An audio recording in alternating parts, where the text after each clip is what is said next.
Hello guys, welcome back to my YouTube channel.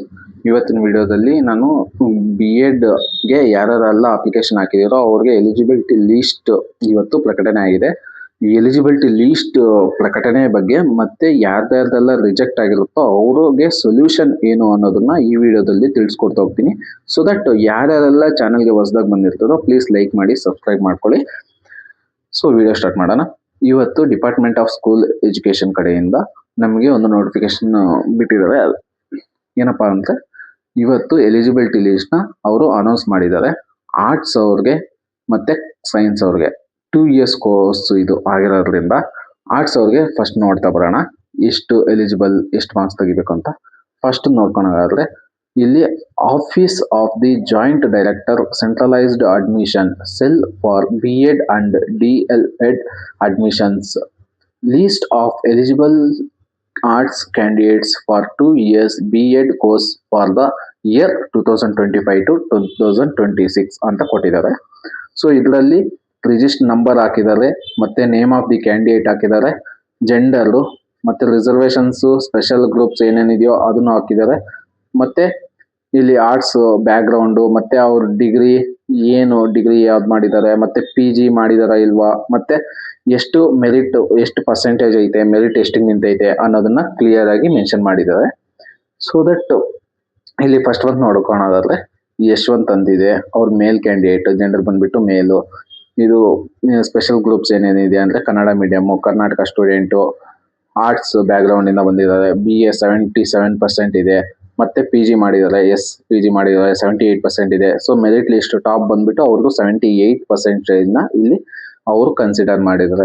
ಇದೇ ತರ ಇಲ್ಲಿ 1716 ಪೇಜಸ್ ಇದೆ. ಎಷ್ಟು ಜನ ಎಲಿಜಿಬಲ್ ಆಗಿದಾರೋ ಎಲ್ಲರಿಗೂ ಇಲ್ಲಿ ಮೆನ್ಷನ್ ಆಗಿರುತ್ತೆ. ಮತ್ತೆ ಡಿಸ್ಟಿಕ್ ವೈಸು ನಿಮ್ ನೋಡಲ್ ಸೆಂಟರ್, ನೋಡಲ್ ಎಲ್ಲ ಮೆನ್ಷನ್ ಮಾಡಿರ್ತಾರೆ. ಡಯಟ್ 1 ಬೆಂಗಳೂರು ಅರ್ಬನ್ ಅಂತಿದೆಯಲ್ಲ, ಅದೇ ತರ ನಿಮ್ದು ಚಿಕ್ಕಬಳ್ಳಾಪುರ ಆಗಿದ್ರೆ ಚಿಕ್ಕಬಳ್ಳಾಪುರ ಅಂತಿರುತ್ತೆ, ಕೋಲಾರ ಆಗಿದ್ರೆ ಕೋಲಾರ ಅಂತ, ಬೆಳಗಾಂ ಆಗಿದ್ರೆ ಬೆಳಗಾಂ, ಅದೇ ತರ ಎಲ್ಲರದು ಇರುತ್ತೆ. ಸೊ ದಟ್ ಇಲ್ಲಿ ನೋಡ್ತಾ ಇರ್ಬೋದು, ನಮ್ದು ಲೋಡ್ ಆಗ್ತಾ ಇಲ್ಲ. ಲೋಡ್ ಆದ್ರೆ ನೋಡಿ, ಇಲ್ಲಿ ಲೋಡ್ ಆಯ್ತು. ನೋಡಿ ಇಲ್ಲಿ ಬೆಳಗಾಂ ಅಂತಿದೆ, ನೋಡಲ್ ಸೆಂಟರ್ ಯಾವುದು, ಬೆಳಗಾಂ ಅಂತಿದೆ. ಇದೇ ತರ ಎಲ್ಲರದು ಬರುತ್ತೆ. ಸೊ ನೀವು ನಿಧಾನಕ್ಕೆ ನಿಮ್ ನೋಡಲ್ ಸೆಂಟರ್ ಯಾವುದು ಅಂತ ನೋಡ್ಕೊಂಡು ಡಿಸ್ಟಿಕ್ ವೈಸ್ ನೀವು ನಿಮ್ ಎಲಿಜಿಬಿಲಿಟಿ ಲಿಸ್ಟ್ ಅಲ್ಲಿ ನಿಮ್ ಹೆಸರು ಇದೆಯಾ ಇಲ್ಲ ಅಂತ ಚೆಕ್ ಮಾಡ್ಕೊಳ್ಳಿ. ಸೊ ದಟ್ ನಿಮ್ಗೆ B.Ed ಅಡ್ಮಿಷನ್ ಅನ್ನೋದು ಈಸಿ ಆಗುತ್ತೆ. ನೆಕ್ಸ್ಟ್ ಸೈನ್ಸ್ ಅವ್ರು ನೋಡೋದಾದ್ರೆ ನೋಡಿ, ಸೈನ್ಸ್ ಅವ್ರದ್ದು ಬೆಂಗಳೂರು ಅರ್ಬನ್ ನಾನು ಎಕ್ಸಾಂಪಲ್ ತೆಗ್ದಿದ್ದೀನಿ. ಇಲ್ಲೂ same name of the candidate, gender, reservation, special groups, ಮತ್ತೆ ಯಾವ ಕಾಂಬಿನೇಷನ್, ಡಿಗ್ರಿ ಯಾವುದು, ಪರ್ಸೆಂಟೇಜ್, PG ಮಾಡಿದಾರ ಇಲ್ವಾ, ಮಾರ್ಕ್ಸ್ ಎಷ್ಟು ಅನ್ನೋದನ್ನ ಕ್ಲಿಯರ್ ಆಗಿ ತಿಳಿಸ್ತಾ ಬರ್ತಾರೆ. ಸೊ ಇಲ್ಲಿ ಅರ್ಷಿತಾ ಅನ್ನೋರ್ದು female, 2A category, Kannada medium, Karnataka student, combination ಬಂದ್ಬಿಟ್ಟು ಸೈನ್ಸ್ ಬ್ಯಾಕ್ ಗ್ರೌಂಡ್ ಇರುತ್ತೆ. ಇಲ್ಲಿ BSc ಮಾಡಿರ್ತಾರೆ 83%. ಇದೇ ತರ ಮೆರಿಟ್ ಲಿಸ್ಟ್ 83 ಐತೆ ಅವ್ರದ್ದು. ಸೊ ಇದೇ ತರ ನೋಡಲ್ ಸೆಂಟರ್ ಇರುತ್ತೆ, district wise nodal centre change ಆಗುತ್ತೆ. ಸೊ ನಿಮ್ ಡಿಸ್ಟಿಕ್ ಅಲ್ಲಿ ನಿಮ್ ನೋಡಲ್ ಸೆಂಟರ್ ನೋಡ್ಕೊಂಡು ನಿಮ್ ಹೆಸರು ಇದೆಯಾ ಇಲ್ಲ, ಎಲಿಜಿಬಲ್ ಆಗಿದೆಯಾ ಅಂತ ನೋಡ್ಕೊಳ್ಳಿ. ಮತ್ತೆ ರಿಜೆಕ್ಷನ್ ಲಿಸ್ಟ್ ನೋಡೋದಾದ್ರೆ ಎಷ್ಟು ಜನ ರಿಜೆಕ್ಟ್ ಆಗಿರ್ತಾರೆ ಅನ್ನೋದನ್ನ ಇಲ್ಲಿ ಕೊಟ್ಟಿದ್ದಾರೆ. ಅವ್ರ register number, name of the candidate, gender same ಕೊಟ್ಬಿಟ್ಟು ಅವ್ರಿಗೆ ರೀಸನ್ ಕೂಡ ಕೊಟ್ಟಿದ್ದಾರೆ, ಏನಕ್ಕೆ ಅವ್ರದ್ದು ರಿಜೆಕ್ಟ್ ಆಗಿದೆ, ಅವ್ರ ಅಪ್ಲಿಕೇಶನ್ ಹಾಕಿರೋದು ಏನಕ್ಕೆ ರಿಜೆಕ್ಟ್ ಆಗಿದೆ ಅನ್ನೋದನ್ನ ಕೂಡ ಅವ್ರು ಮೆನ್ಷನ್ ಮಾಡಿದ್ದಾರೆ.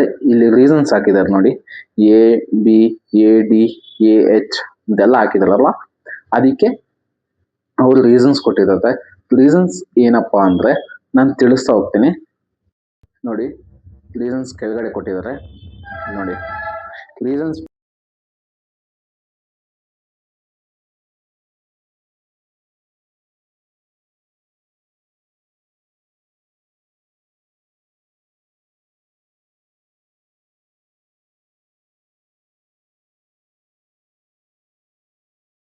For the rejection.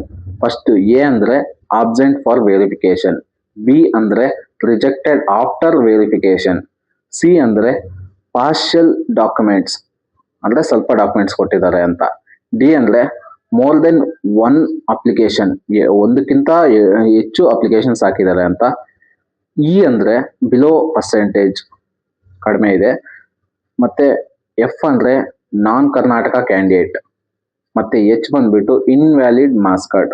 ಇವೆಲ್ಲ ರೀಸನ್ಸ್ ಆಗಿರುತ್ತೆ. 7 ರೀಸನ್ಸು ಕೊಟ್ಟಿದ್ದಾರೆ ಯಾಕೆ ರಿಜೆಕ್ಟ್ ಮಾಡಿದೀವಿ ಅಂತ. ನಿಮ್ದೇನಾದ್ರೂ ರಿಜೆಕ್ಷನ್ ಲಿಸ್ಟ್ ಅಲ್ಲಿ ಇದ್ರೆ ನೋಡ್ಕೊಳ್ಳಿ ಯಾಕೆ ರಿಜೆಕ್ಟ್ ಆಗಿದೆ ಅಂತ. ಮತ್ತು ಯಾರ್ಯಾರ್ದೆಲ್ಲ ಡಾಕ್ಯುಮೆಂಟ್ ವೆರಿಫಿಕೇಷನಲ್ಲಿ ರಾಂಗ್ ಆಗಿ ಮಿಸ್ಟೇಕ್ ಆಗಿ ಅವ್ರದ್ದು ರಿಜೆಕ್ಟ್ ಆಗಿದೆಯೋ ಅವ್ರಿಗೆಲ್ಲ ನವಂಬರ್ 15th ಟೈಮ್ ಇರುತ್ತೆ.